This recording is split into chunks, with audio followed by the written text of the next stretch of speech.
Maranatha. Mwami Yesu naze. Shimishijwe cyane no guterana namwe kuri iyi sabato. Reka ntaragira ikindi mvuga, buri wese untegeye amatwi mubwire ngo amahoro y'Imana bane nawe. Uyu mwana Bwiza arakoze. Umuyobozi wa gahunda yabivuze neza ati ni mutoya ariko amagambo avuga arakomeye.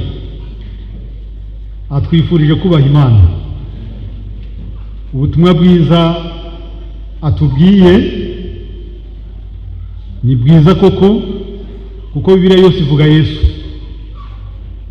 Atubwiye muri Yobu ashimangira kubaha Imana, asoza avuga ngo mugire isabato nziza. Umwana wacu arakoze, ni bande bamusabira imigisha. Reka kubw'uyu mwanya fatanye namwe gushima Imana yaduhaye iyi sabato. Isabato ntabwo ari umunsi usanzwe, ni umunsi wihariye, ni umunsi ijuru ryose ryitayeho. Isabato kugira ngo munezezwe na muye muririmba ziriya ndirimbo za 90 kuzamura, mwumve ibivuga ku isabato. Nakunze ikibazo pastor yabajije bwa mbere president ashaka kutwibutsa isabato, utwe kwiyitiranya n'indi minsi. Yakoze, cyari ikibazo gifite ishingiro. Reka iyi sabato rero itubere umunsi w'imigisha, itubere umunsi uduhuza iby'isi, utwegeranye n'Imana. Ndashimira Imana yashyize uru rusengero kuri uyu musozi. Haleluya. Uru rusengero rwubatswe kuri gahunda y'Imana. Iki ndagihamya, namwe ni murebe ibihe bikomeye turimo, ariko abana b'Imana muri uyu mujyi bakagira ahantu bateranira. Reka bizera bakaminuza, umuntu wese wagize uruhare mu iyubako ry'uru rusengero, numva mpatwa kuvuga ngo Imana imuhe umugisha. Kambashimira uburyo mwazindutse kugira ngo byibuze igihe nikigera n'abandi baze kuza babonera imigisha muri iyi nzu. Kurikije gahunda nahawe, amasaha yo gutaha ari hafi, kugira ngo n'abandi ba Eglise mere baze kubona uko baterana. Ariko reka byibuze mbanze mvuge ibyankoze ku mutima kuva nagera aha ngaha. N'ubwa gatatu ngeze muri iyi firidi, ariko kabiri kose nateraniye muri uru rusengero. Abantu rero ba kaminuza nimwe tuziranye cyane, nimwe inshuti zanjye kurenza abandi muri iyi firidi, kuko iyo naje buri gihe mbonana namwe. Ndabifuriza kugira ngo umuhati mugira mu murimo w'Imana, ibi byose mukora, amatangazo yose mwatangaje aganisha ku iterambere ry'umurimo, n'ibindi mutashoboye kuvuga ariko biri muri gahunda zanyu zo guteza umurimo w'Imana imbere, Imana ibahera umugisha rwose. Ndashimira abayobozi batwakiriye, uburyo batwakiriye n'ubwuzu bwinshi, ntabwo mbitindaho. Ni inshingano, ariko babikoze mu buryo budukora ku mutima, mu buryo iteraniro ubona ari ryiza, rimeze neza, mu buryo bugaragaza yuko turi abana b'Imana duhuriye mu nzu yayo. Umuyobozi yakoze.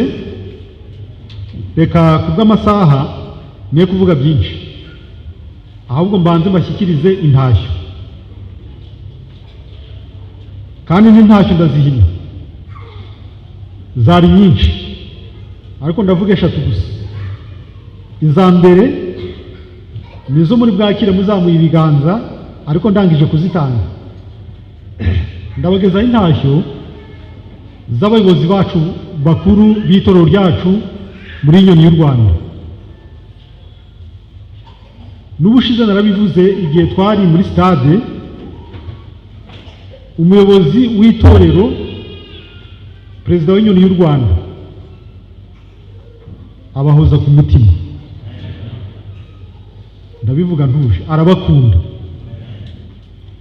Buri gihe iyo tubonye umwanya wo kuvugana nawe mu nshingano dufite mu cyiciro cy'ubusonga,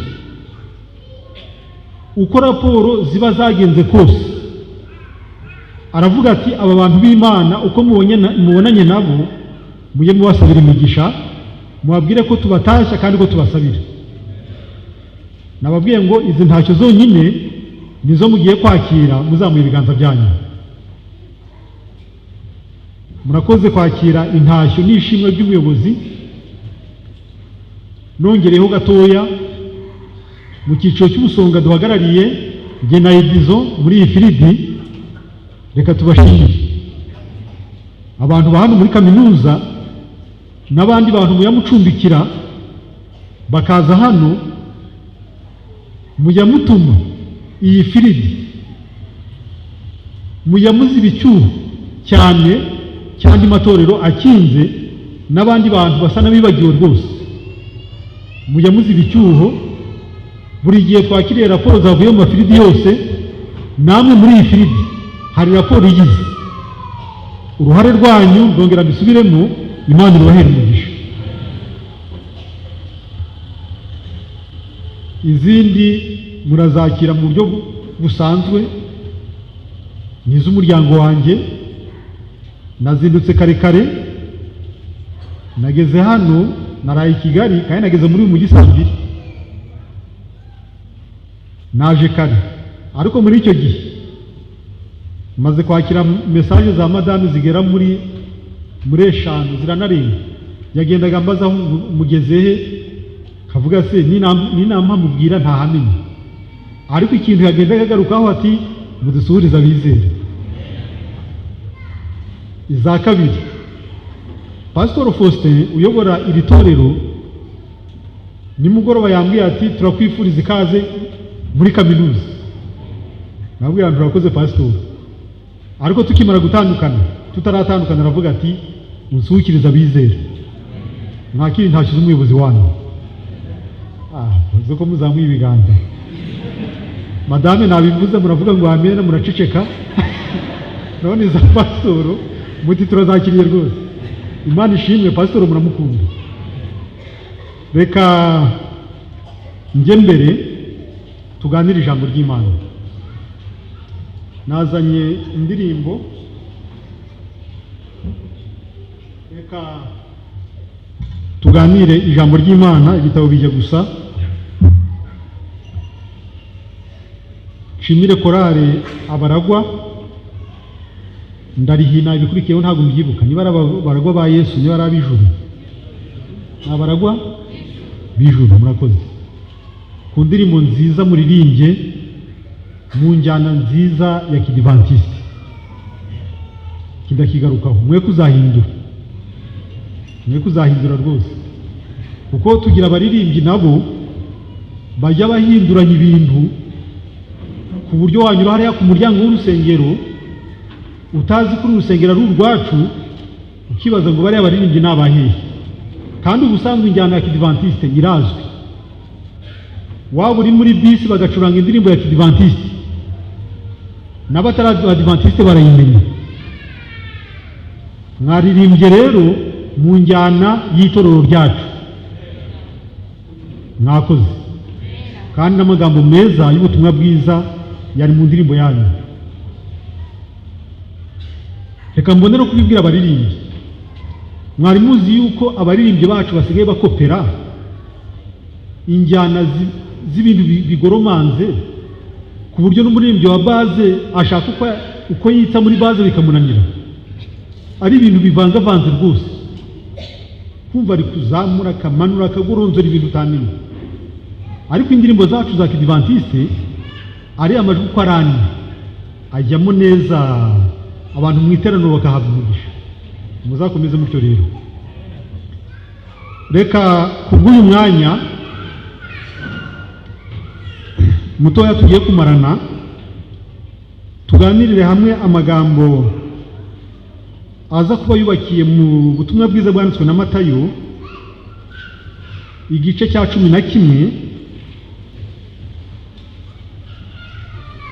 kandi n'ubundi umurongo wa mbere kugeza ku wa gatandatu,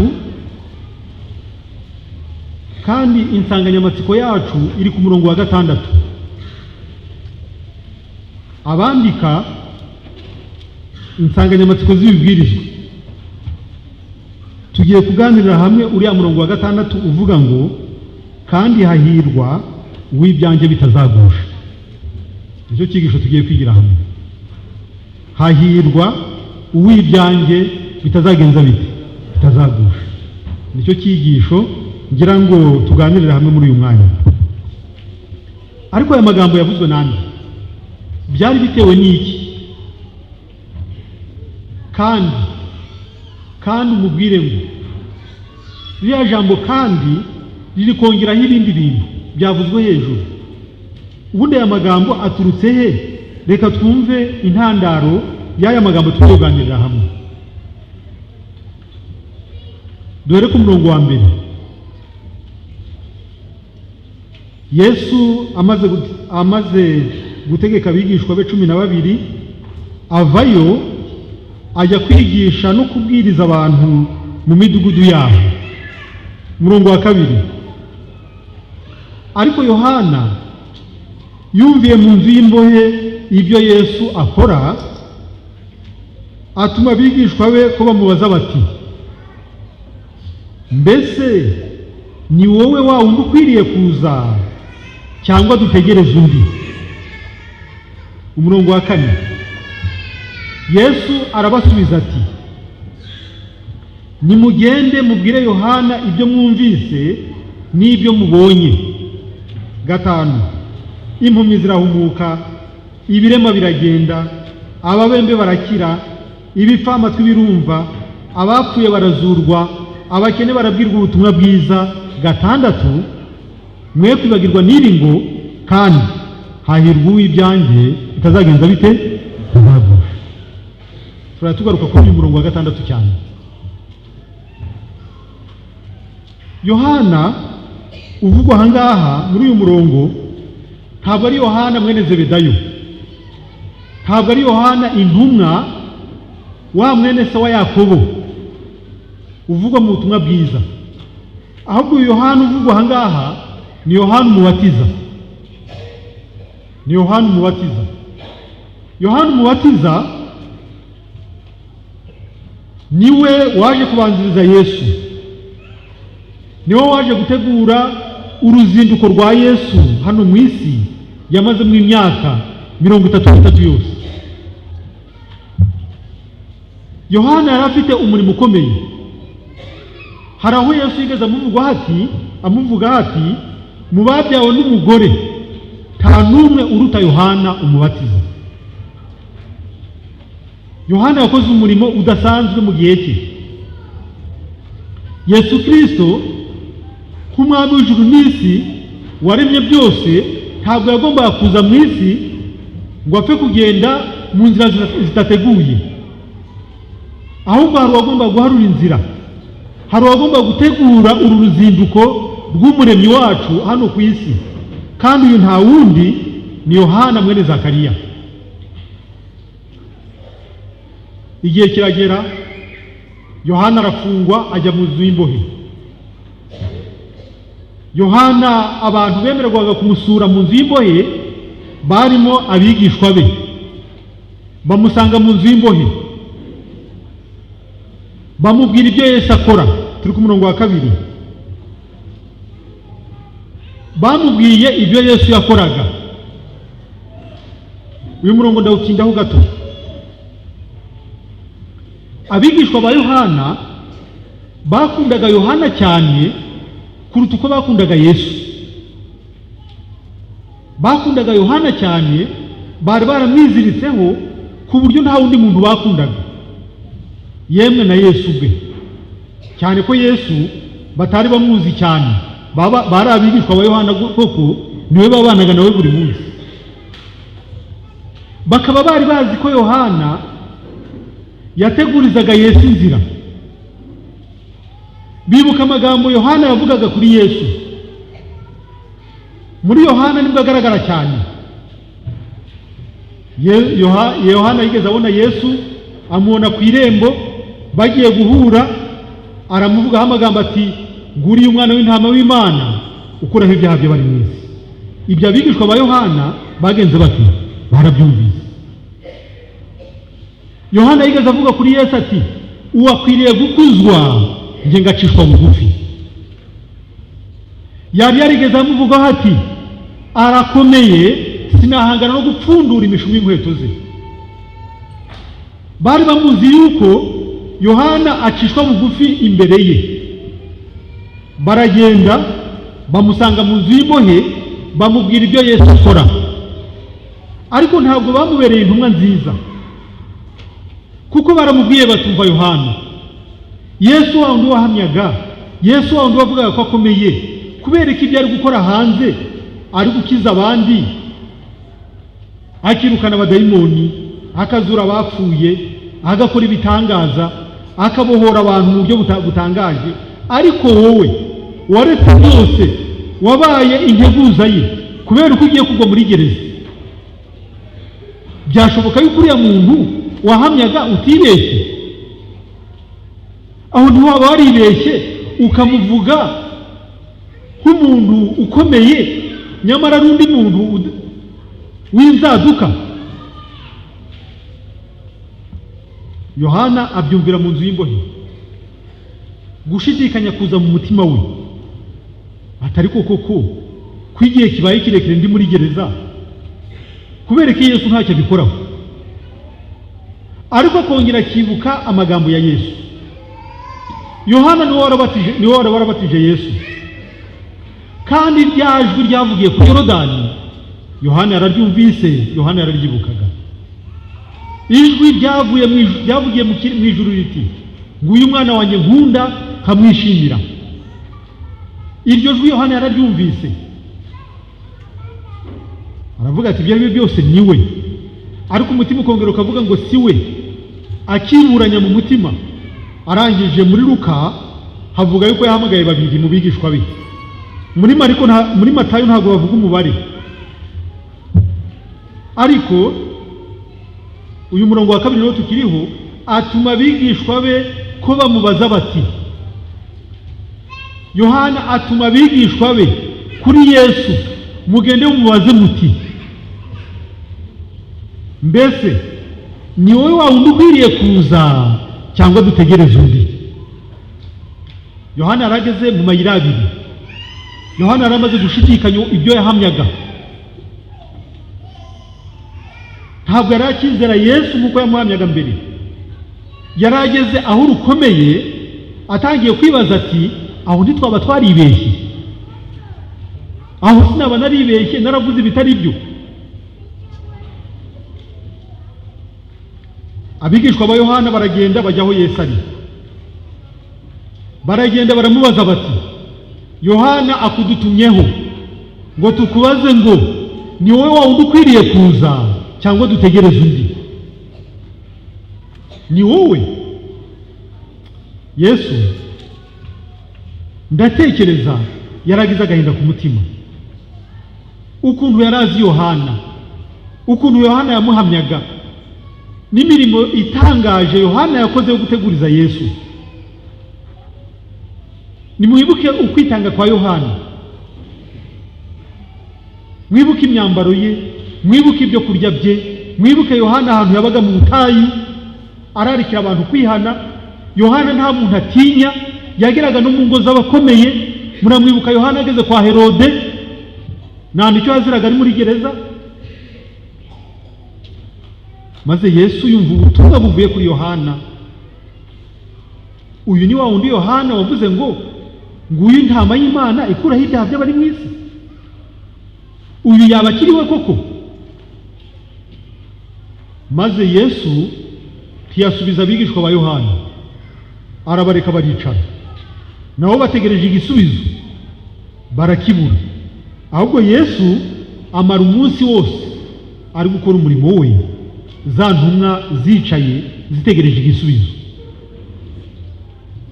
Abantu bakaza, abantu bafite ubumuga bw'ingingo, abantu badashobora kugenda, abantu batumva, abantu b'ibibembe, abantu benshi bari bakeneye ubufasha kuri Yesu, bakamusanga, bamwe bashakisha inzira mu bantu benshi, bakamugeraho, maze bose Yesu akabakiza, Yesu akabakorera ibitangaza, bagataha bashima Imana. Bigeze nimugoroba, tugeze ku murongo wa 4, Yesu ahamagara babigishwa ba Yohana, abona ubwabasubiza, arababwira ati nimugende mubwire Yohana ibyo mwumvise n'ibyo mwabonye. Ni ukuvuga ngo hari ibyo bari biriwe bumva, hari ibyo barebaga, ati mugende abari byo mubwira Yohana. Arangije arabakopeza. Umurongo wa 5, impumyi zirahumuka, yari yazihumuye, ibipfa amatwi birumva, yari yabizibuye amatwi kandi babireba, ababembe barakira, bose bari baje bamusanga, Yesu akabakorera ibitangaza, abapfuye barazurwa, abakene barabwirwa ubutumwa bwiza. Mugende ari byo mubwira, kandi mwongeraho n'ijambo tugiye kwiga rivuga ngo hahirwa uw'ibyanjye bitazagenza bite, bitazagusha. Iryo naryo muryibuke mubimubwire. Abigishwa ba Yohana baragenda, nawe Yohana ari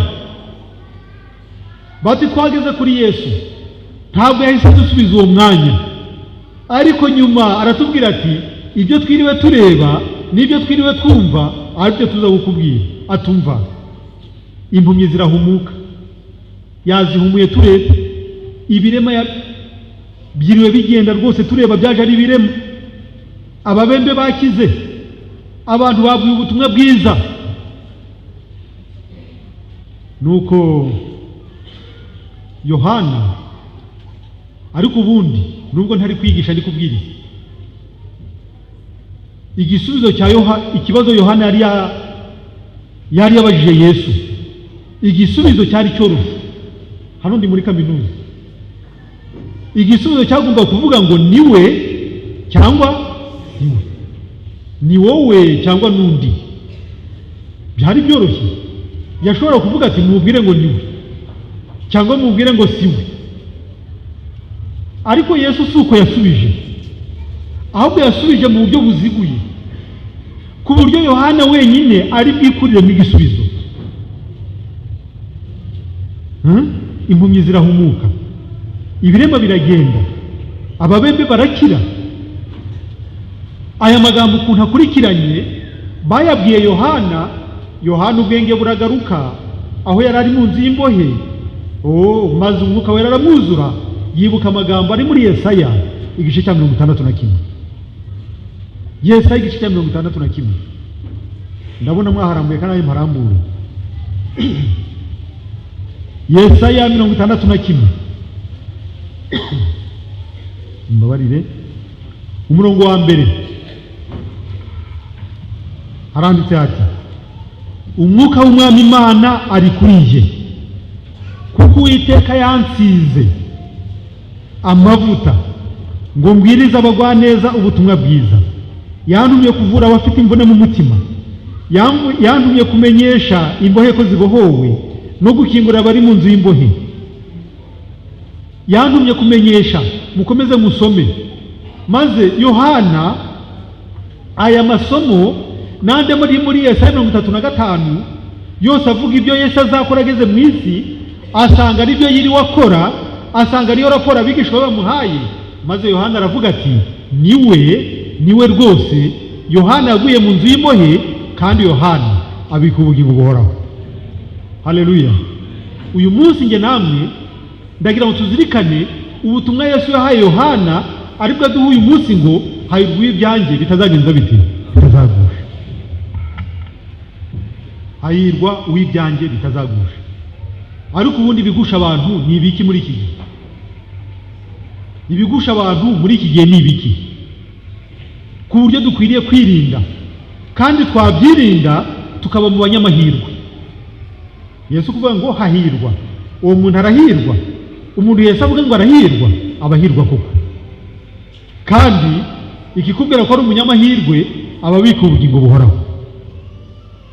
Ibya Yesu bitazagusha. Ibigusha abantu ni ibiki muri iki gihe? Tuze mu butumwa bwiza bwanditswe na Mariko igice cya 4.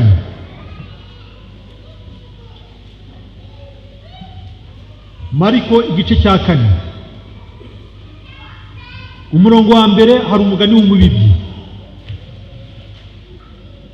Yesu yigishirije mu migani uriya munsi ku murongo wa 21 aravuga ngo indi migani. Uriya munsi iriyo yigishiriza mu migani, ariko nge ndibanda cyane ku murongo wa 13 aho Yesu yasobanuraga umugani w'umubibyi, kuko yaravuze ati umubibyi yasohoye imbuto. Uyu mugani musanzwe muwuzi rwose. Abona abantu uburyo bune. Uriya mubibyi akiriba kubiba, zimwe zigwa mu nzira, inyoni ziraza zirazitoragura. Hari izindi zaguye mu mahwa. Amahwa Bibiliya iravuga ngo araruka arazimira. Izindi zaguye ku kara, ahantu hatari ubutaka, kuko ubutaka atari burebure zarameze, ariko kuko nta mizi ziruma. Izindi zigwa mu butaka bwiza. Yesu arabivuga ararangiza. Abantu bari aho ntibamenye ibyo avuze, ariko abigishwa be bamusanga yiherereye, batariko tubwira iby'uriya mugani rwose waciye. Uriya mugani usobanura ngo iki? Umurongo wa 13 arababaza ati, natangiye gusoma, mbese ko mutazi iby'uyu mugani, indi migani yose muzayimenya mute? Indi migani yose muzayimenya mute? Umubibyi burya nubiba ijambo ry'Imana. Yatangiye gusobanura ko yatangiye ati umubibyi yasohoye imbuto. Ati rero umubibyi nicyo cya mbere, nubiba ijambo ry'Imana, numubwiriza. Je nawe turababibyi, abaragwa b'ijuru n'ababibyi, Imana ibaha umugisha. Umubibyi nubiba ijambo ry'Imana. Izo mu nzira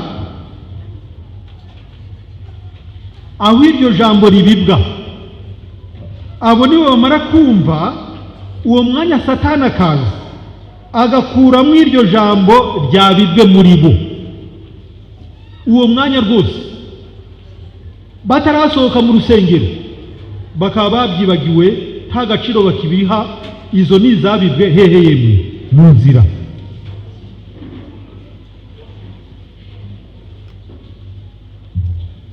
Cumi na gatandatu,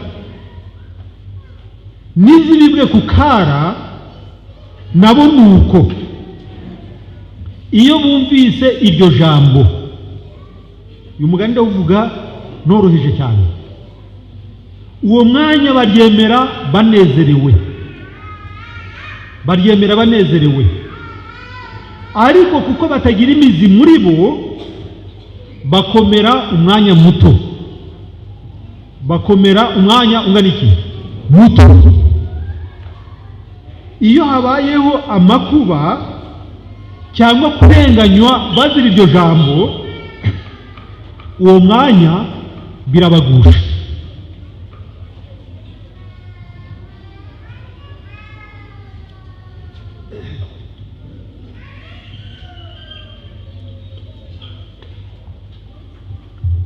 Murongo wa 16 no twari na 7.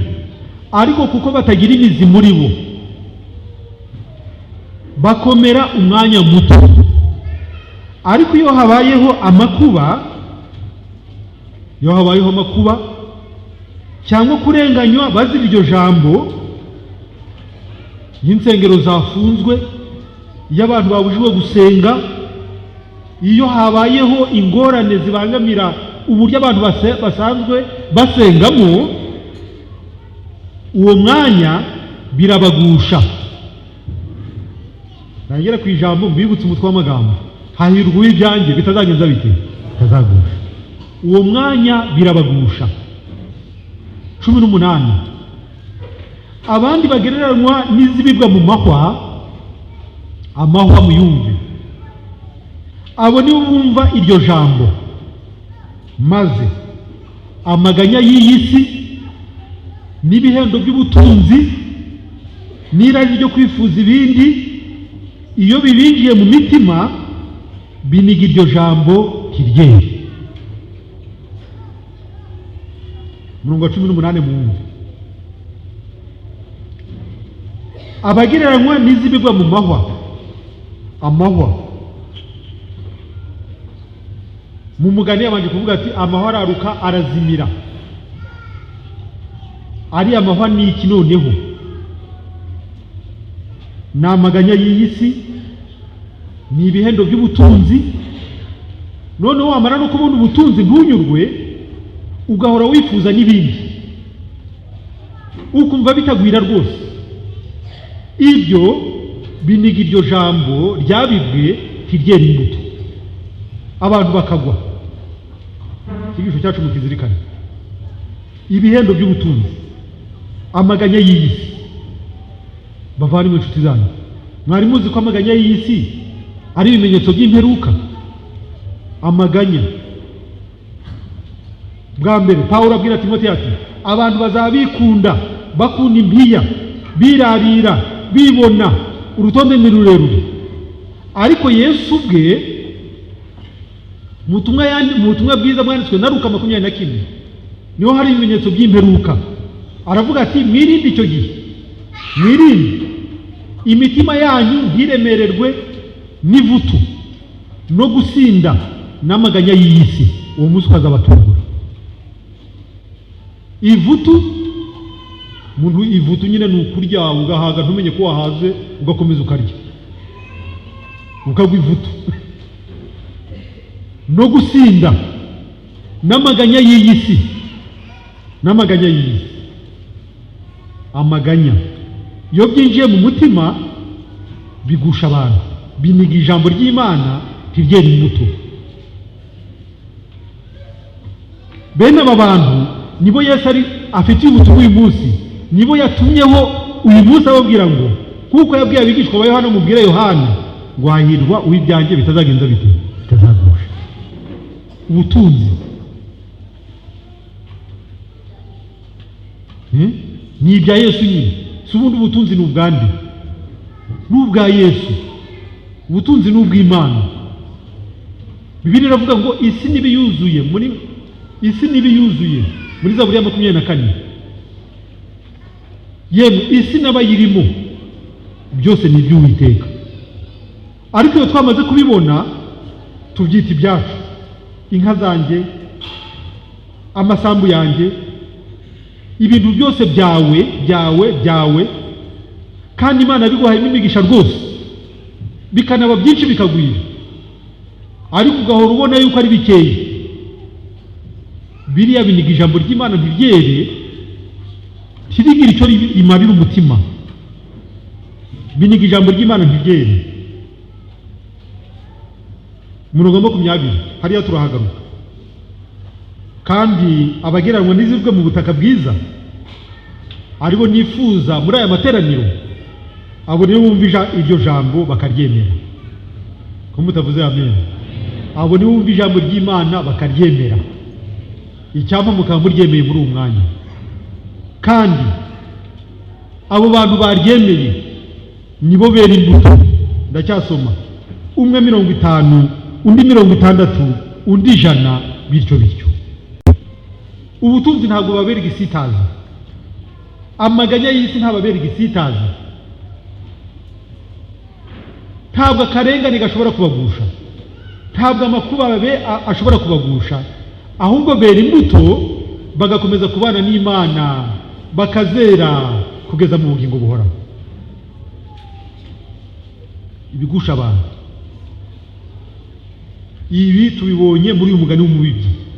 Hari undi mugani umwe ndi busome kandi nsatira kugera no ku musozo, uri mu butumwa bwiza bwanditswe na Luka igice cya 14. igice cya 14. Ubutumwa bwiza bwanditswe na Luka igice cya 14.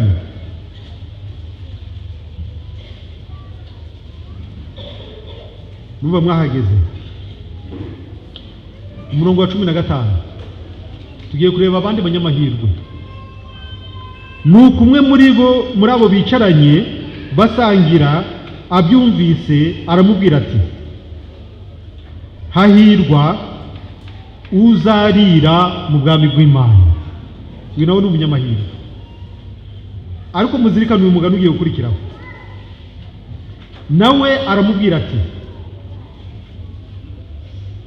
hariho umuntu watekesheje ibyo kurya byinshi ararika benshi. Igihe cyo kurya gisohoye, atuma umugaragu we kubwira abararitswe ati, nimuze kuko bimaze kwitegurwa. Bose batangira gushaka impamvu z'urwitwazo bahuje umutima, impamvu zo kutakira irarika rya Yesu, kandi bazizana bahuje umutima. Mwumve buri wese ko yagiye avuga. Uwa mbere ati, naguze umurima, kwiriye kujya kuwureba, ndakwinginze mbabarira. Ateye Yesu umugongo rwose kubera umurima we. Undi ati, naguze amapfizi 10 yo guhinga, ngiye kuyagerageza, ndakwinginze mbabarira. Undi ati, narongoye, nicyo gituma ntabasha kuza. Nuko umugaragu agarutse abwira shebuja uko byagenze, maze abwira shebuja uko maze nyir'urugo ararakara, abwira umugaragu we ati, sohoka vuba ujye mu nzira nini n'into zo mu mudugudu, uzane hano abakene n'ibirema n'impumyi n'abacumbagira. Umugaragu we agarutse aravuga ati, databuja, icyo utegetse nagikoze, nyamara haracyari umwanya w'abandi. Shebuja abwira umugaragu we ati, sohoka ugende mu nzira nyabagendwa no mu mihora, ubahate kwinjira kugira ngo urugo rwanjye rwuzure.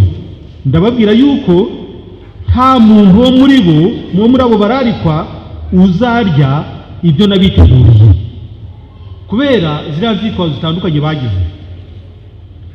Igihe nasomaga aya magambo, narebye amagambo nakuye mu gitabo cy'ibihamya umugabane wa 3. Reka mbabwire uko nayanditse. Aravuga ati, uyu mugani tumaze gusoma wo muri Luka 14 umurongo wa 16 kugeza 21 ugakomeza. Uyu mugani, mutega amatwi, ugaragaza neza imiterere ya benshi bavuga ko bizera ukuri kw'iki gihe.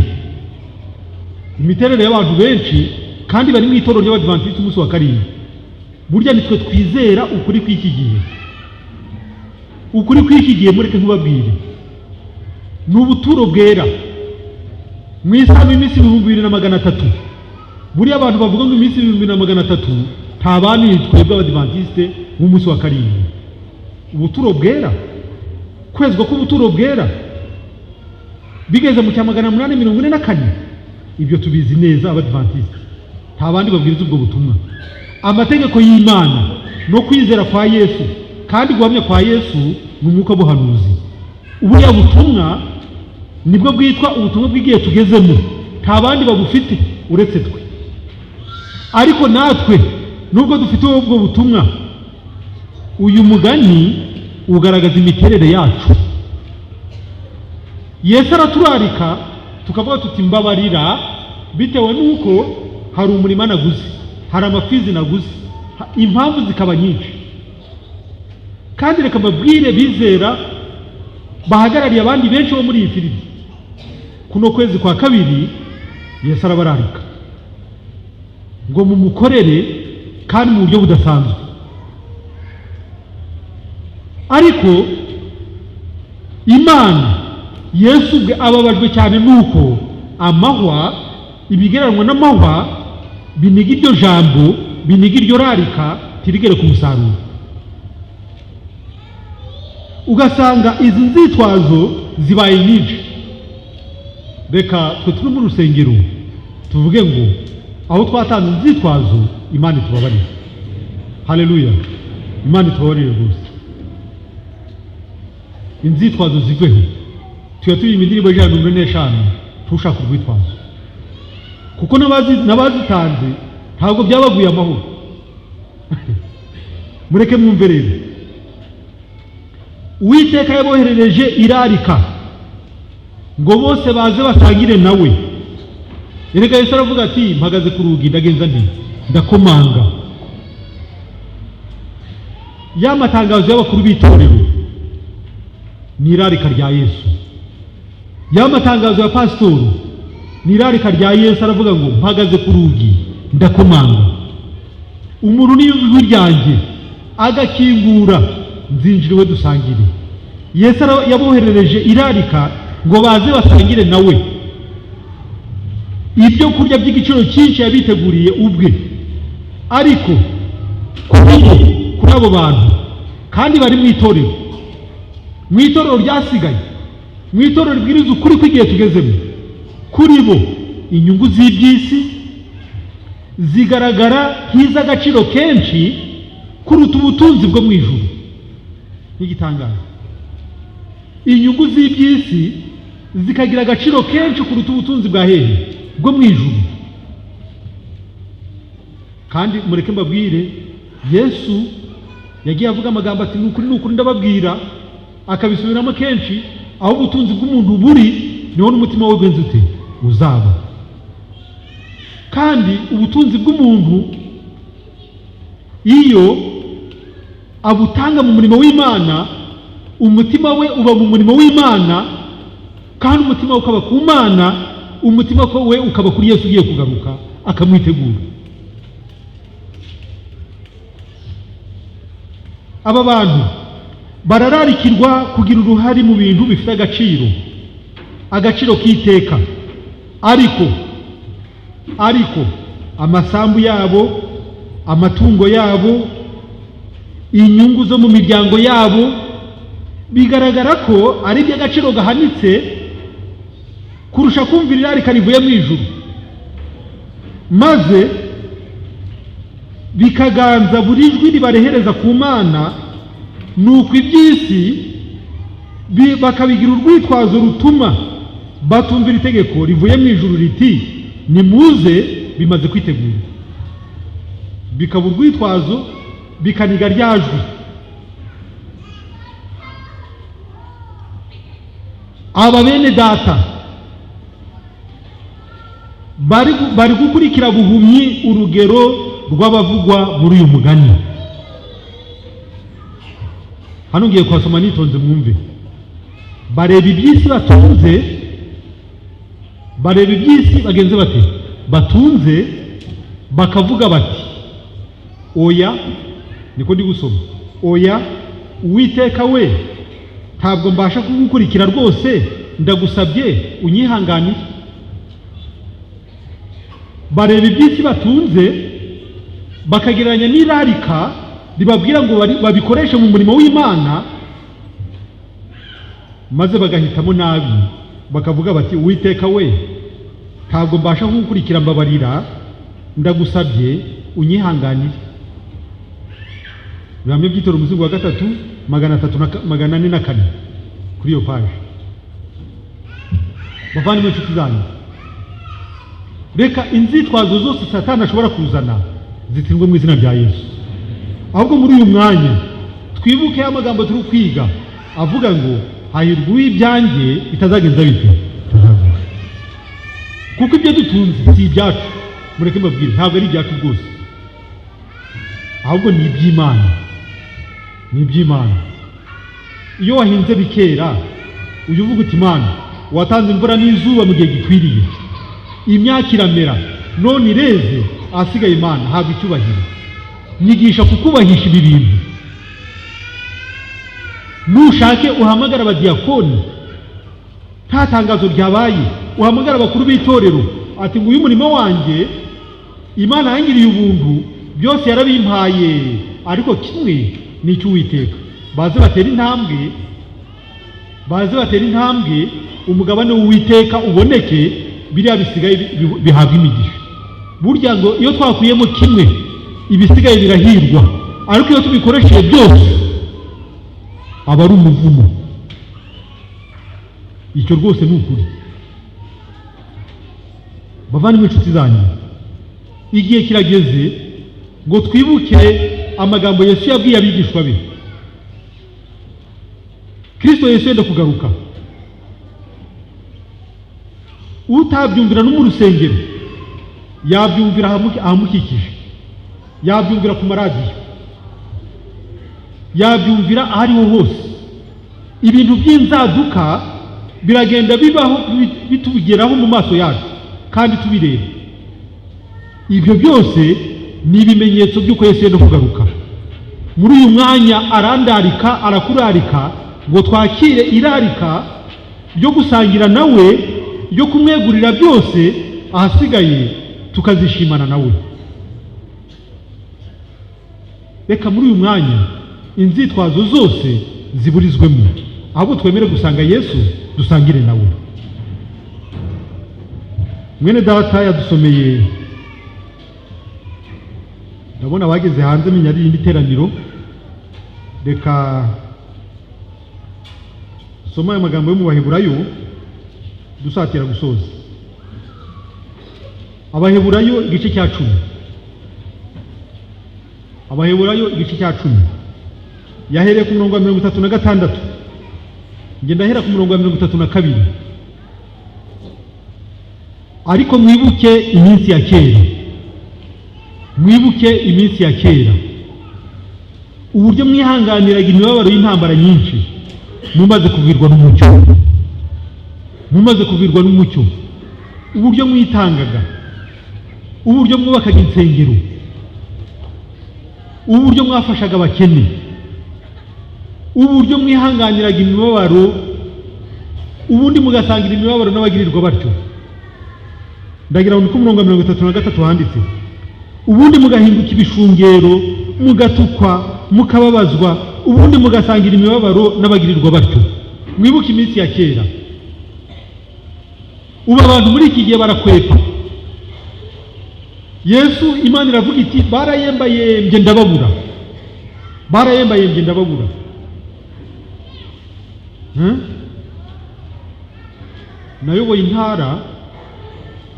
Nayoboye intara muri Firidi y'Amajyaruguru, yari ifite amatorero uretse rimwe gusa, andi yose yari mu nyubako. Abazi mu Majyaruguru hari mu mujyi wa Musanze, tukubaka haruguru ujya mu Kinigi, hari urusengero rwiza bita Galilaya. Hari abantu bahazi hano buriya, yashoboka barimo, nakubonye mwaho urakoze. Hakaba urundi hepfo bita Nyarubande, ni urusengero rwa etaje, perezida wa diviziyo yaje kurutaha. Hakaba urundi rwubatswe muri Covid, ni urusengero rwiza nk'uru, ujya ukomeje umuhanda ujya ku Gisenyi bita Yaounde. Twarwubatse muri Covid, nta matangazo yigeze aba mu rusengero na rimwe. Amatangazo abera ku mbuga z'itorero za WhatsApp. Twubaka urusengero ruruzura, akarere karaza karavivura, ruruturu cyokora ntabwo rwajya muri plafond nk'iyi, ariko ni rwiza pe, ni rwiza rwose. Nzababwira ibitangaza mu iyoboka ry'urwo rusengero. Byabaye ibitangaza. Ntabwo twatangiriye hamwe baba bari kubaka, abizera bamwe bagakwepa bakayagusengeraho inyubako itaragera, kuko hose turi kubaka naho twahagera bakongera bakimuka, bityo ugasanga babuze ishyikizo. Kandi dukwiriye kuba mu by'Imana dutuje. Bibiliya iravuga ngo umuntu niyumva ijwi ryanjye. Bibiliya iravuga ngo nta gahato mu byo dukora mu murimo w'Imana. Ntabwo tubabwira gutanga amaturo kimwe mu 10 ibirundo ku gahato. Ndetse Bibiliya iravuga ngo umuntu bitangana anezerewe n'umutima ushaka mwemere ituro rye, kuko Imana ikunda utanga agenza ati anezerewe. Mwe kuyamuba mu itorero mwumva muhagaritse imitima nta mutekano mufite, uyu tuza ahubwo unezezwe nuko wabikora kandi ukabikora unezerewe, kuko mu nama ku Rusonga aravuga ngo n'ubundi byakorwa nta ruhare ubigizemo, ariko ni byiza ko ubigiramo uruhare. Ni byiza ko ubigiramo uruhare. Buriya nigeze ntangara ambaho ubuhamya gatoya, iri somo ryo ryanyu. Twari turi kuvugurura ibyo gukiranukira Imana, ibi turi kwiga muri aya masomo muri firidi runaka, ntabwo mbabwira izina ryayo, ntabwo ari ngombwa, ariko ndababwira umukecuru umwe wantangaje. Niba narabikubwiye simbizi, kuko tuye tugirana amateraniro kenshi iyo twakoze inama tukahanahana ubuhamya bumwe na bumwe. Umukecuru umwe yari umukecuru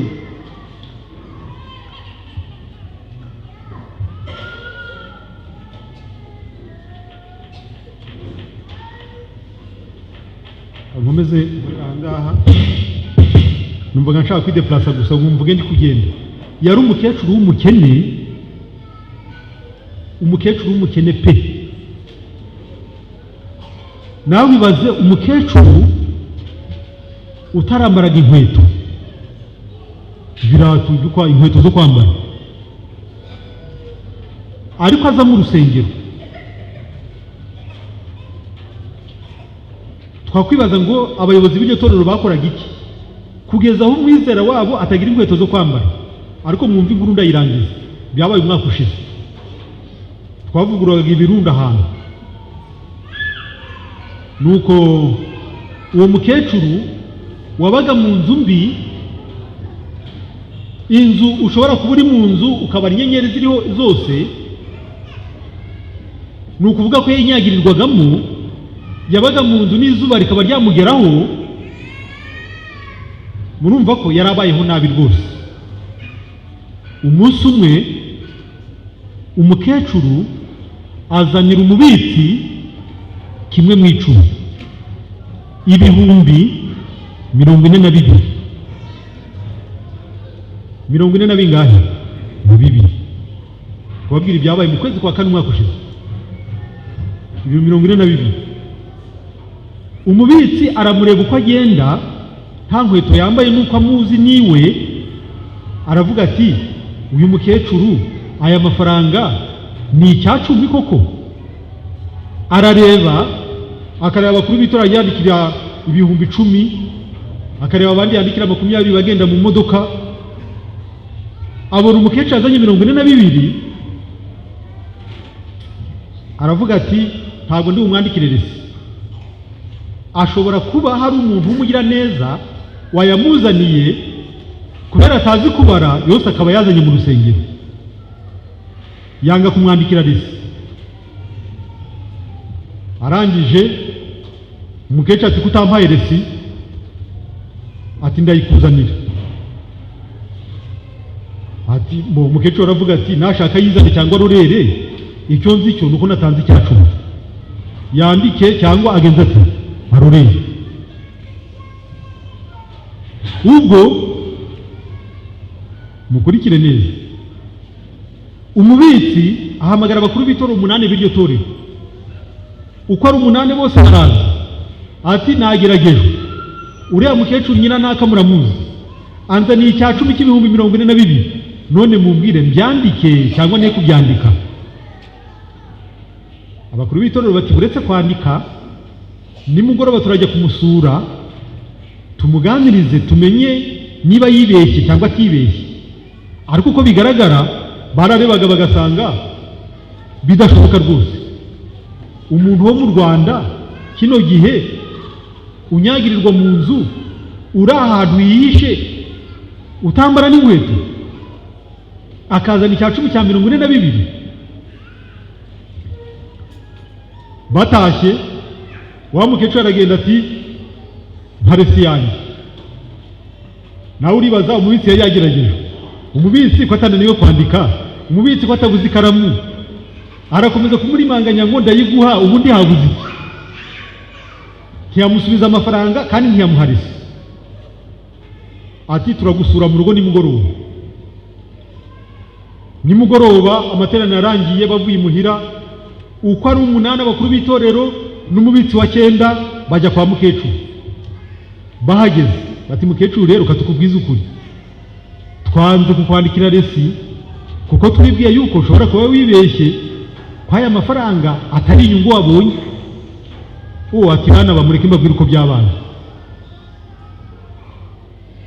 Hari umuntu wumugira neza yaraje agira hani wanjye, nta nubwo muzi rwose pe, numugira neza. Areba inzu yanjye, areba ukuntu ndi kwinyagirirwamo, ansigira 420 ngo nzasakara inzu. Haleluya.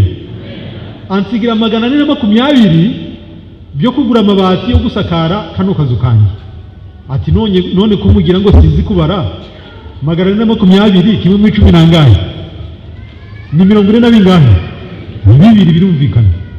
Umubitsi ajya yandika, arandika resi aramuhereza. Ariko abakuru b'itorero Imana ibaha umugisha, ako kanya bakora inama idasanzwe, basiga mukecuru mu nzu, bajya hanze baravuga bati uyu mukecuru aturushiye gukiranuka, mu gihe yabereyeho nta nkweto agira, ntabwo twamuguriye inkweto zo kwambara. Mu gihe yabereyeho anyagirirwa mu nzu, ntabwo twamuguriye amabati.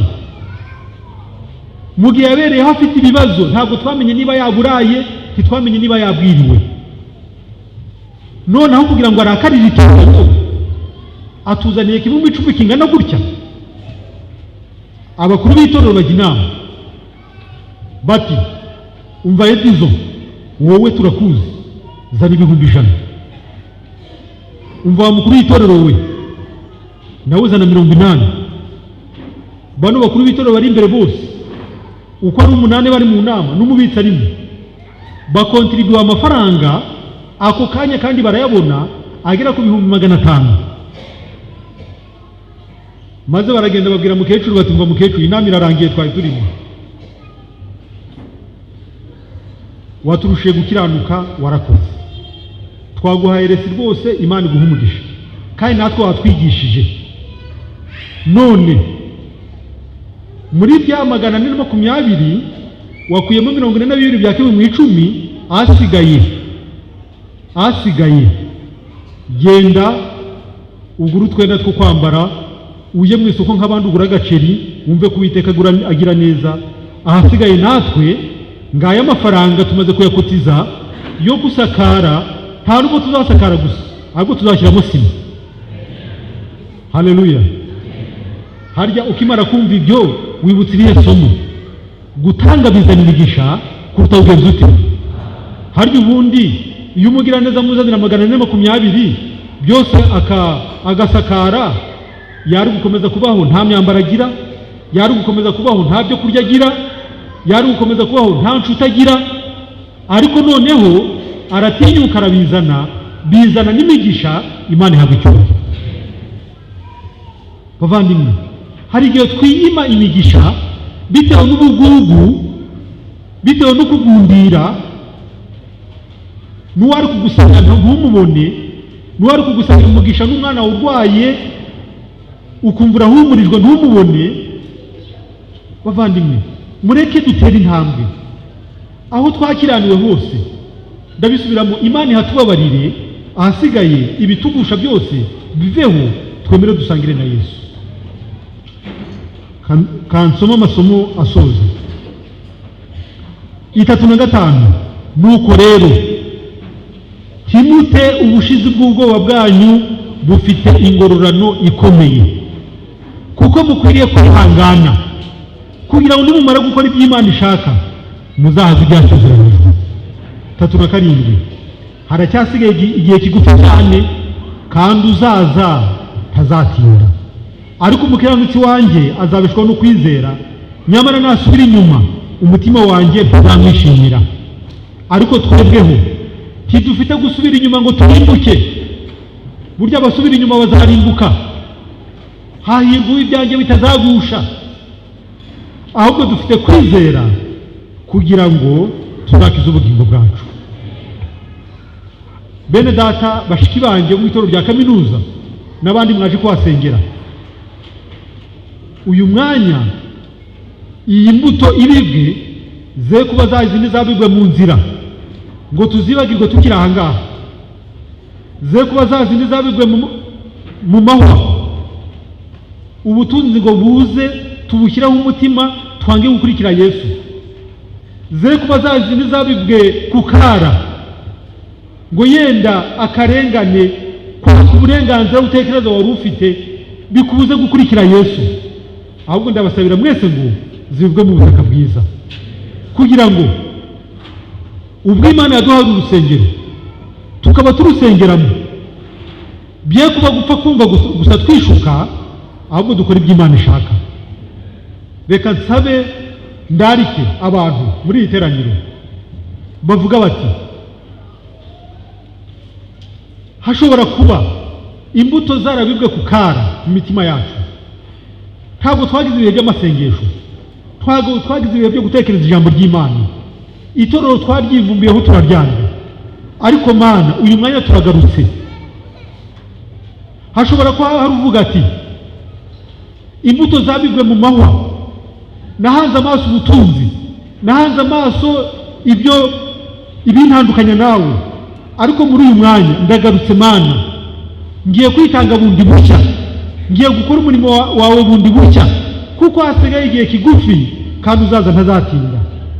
Yesu aracyateze amaboko aravuga ati mwese abarushye n'abaremerewe muze munsange ndagenza ndabaruhura. Abumva irarika rya Yesu bakavuga bati ibyo twakiraniwemo byose twagiye mu bitagira umumaro, ariko byose ntacyo byatumariye, uyu munsi turagarutse kandi Imana turagusaba ngo twakire. Aho muri nimuhaguruke. Abavuga bati tugiye kwitanga bundi bushya, Imana ihire kwitanga kwanyu. Kandi uku kwezi kwa kabiri kuzaba ukwezi kubitangaza muri iri torero, atari muri iri torero gusa, ahubwo no mu miryango yanyu Imana izabakorera ibitangaza, Imana izabagirire neza, Imana izabaha amahoro, Imana izahire ibikorwa byanyu, kugira ngo ku iherezo rya byose Yesu azatujyane mu bwami bwe. Reka nsabe umuyobozi wa Filipi yegere hafi ashimira Imana kwitanga kwanyu, kandi abasabire kugira ngo kwitanga kwanyu kwe kuzaba kubusa, ahubwo kuzabageze mu bwami bw'Imana. Reka pasitoro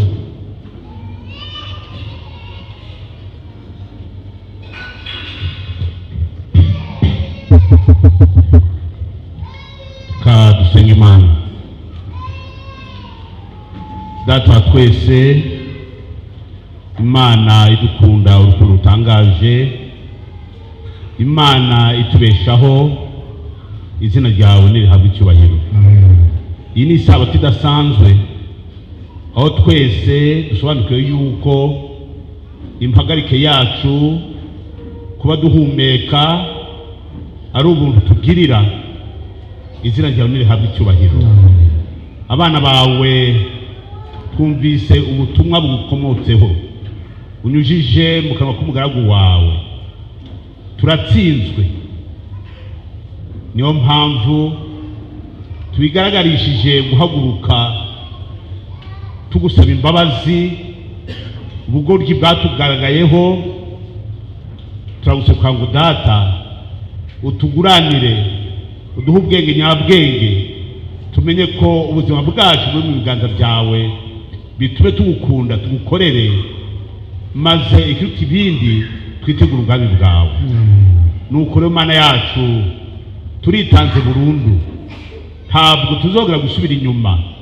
Turifuza yuko ari wowe waba uwa mbere mu mibereho yacu, ukaba uwa mbere mu ngo zacu, ukaba uwa mbere mu byo dukora, ukaba uwa mbere kugira ngo abe ari wowe udutegura inzira tunyuramo. Turagusaba ngo tugirire ubuntu, utwemerere, utuje imbere tugukurikire, ku iherezo tuzabarwa ubwami bwawe. Abana bawe bose bahagurutse, wahagurutse atakira mu mutima we uburyo yakubwiye kure, mubabarire gukiranirwa kwe.